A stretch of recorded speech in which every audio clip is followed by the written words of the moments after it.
ባህላዊ ሕክምና በተለይ ሸሪዓን ያለቀቁ እስላማዊ የሆኑ የባህል ሕክምናና ተፈጥሯዊ የሆኑ ነገሮችን እንዴት አስጠብቀን እንሄዳለን የሚለውን በጀመርነው ቀስ ቀስ እያልን የጀመርነውን ጉዞ ዛሬም ቀጥለን እንግዲህ ከአባታችን ጋር ቆይታ እናደርጋለን። ሚያዝያ ላይ ነው የተወለድኩት። 1925 እሱ ላይ ነው የተወለድኩት። ያደግኩት ገጠር ነው። እውቀቴ ግን ከአያቴ ተቅማትም የመጣ ነው። መጽሐፉም አለ እየተቃደደም እያረጀም። አሁን መጣን ሰውየው ጋር እዚህ ወደ አዲስ አበባ። ከማን ጋር? የሼክ ጋር ሼክ ጋር መጣን። እሳቸውን ፈቃድ ሰጣቸው ለእኔ።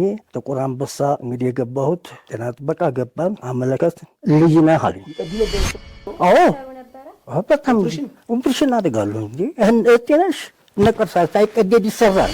ቀዶ ነው የሚያወጡት? አዎ ከዘመድ ያስቀብራለን። ማደንዘዣሽ ነበሩት? አለ ብዙ በዛ የበዛ ጊዜና ይሄማ ሆስፒታሉን ሁሉ አበላሽሁት አይደለም ወይ? ሆስፒታሉን ለጠቀለላችሁት አለ? አዎ ይሄም ዝጋት አለበት አሉ። ዶክተር ማብራት ዶክተር መኮንን የሚባሉ መጡ። ይኸው ዶክተር ተፈራ ወንድ ይዘጋ ተብሏል። መሬቱ ገና አትጠናም ይዘጋል። እንደገና አፍርሶ ያን እንትን ማለት ጨርሶ ወደ ባህል ተጠቀለለ። አሁን እኮ ይኸው ብቅ ያላችሁት እናንተም እንጂ የባህል ዋቂማ እውቀቱን ብቻ ተቀብሎ ወግር ነው። ተቀብለው ጥቅም ላይ ያውሉታል? መቼ ያውሉታል? አያውሉትም። ለመጣል ነው። ለመጣል ነው። ምቀኝነት እኮ ነው። እንግዲያ ተማልኩት። አባይ ጀምሮ የተወለድኩበት ሀገር ነው። ከጎጃም ጀምሮ አባይ ቦረና ሮረሄ ብሎ የሴት ይመጣ ድረስ አንድ ሐኪም የለም። የሚጠቀመው በባህል ነው።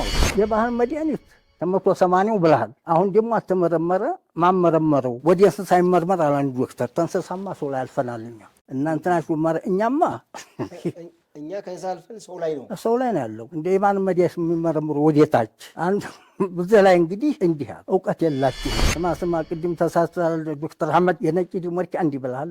ዲሞርኪ ያሉት እንግዲህ ዶክተሮቹ ነው።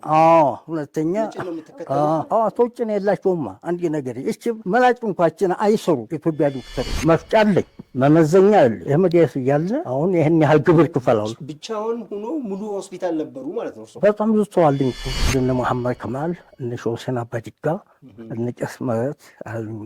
እነሱ ይሰራሉ። 40 የሚሆን አካባቢ እኮ አለ እንጨት የሚያመጣ ቅጠል የሚያመጣ ሙቀጫ የሚወልድ ሀታ እንኳ የሳማ የሚፋጀ ለጨጓራውን ቅማለን ይህን ሂዶ የሚያመጡ አሉ ሰራቱ። የመግደላ ወረቀት ይዟል ብለሃል ብያለሁ። የመግደያ ወረቀት ይዟል ማለት ዶክተሩ ወገብቶ ሰው ቢሞት አይጠየቅም። የባህል ሐኪም ወገብቶ ቢሞት ግን ገዳይ ነው። ሰማይና መሬት ነው። እነሱ የመግደያ ወረቀት ይዘዋል። እኛ የለንም። አንስማማ። የ8 ለ9 ክፍል ብቻ ነው የፈረሰው። በአሁኑ ሰዓት እንኳን አልሰራውም። መጥቶ አፈረሰው በዶዘር። ቀፎ ስንት ቀፎ ነበር የቆጨን ያን ሁላ መድኃኒት እንጂ ውሃ ቀዳሁ ለልጆችም ይጠቅማል ብዬ ህዝብን እየረዳሁበት ታን ሁሉም እንትን ነው አወጡት። ያው ተነስተ ደስ ያልሄድ ልጆች ያሉት እዚህ ነው። እዛ ደግሞ በህር ደግሞ እንደ አባቴ ነው ደግሞ ህዝብ የሚከበኝ።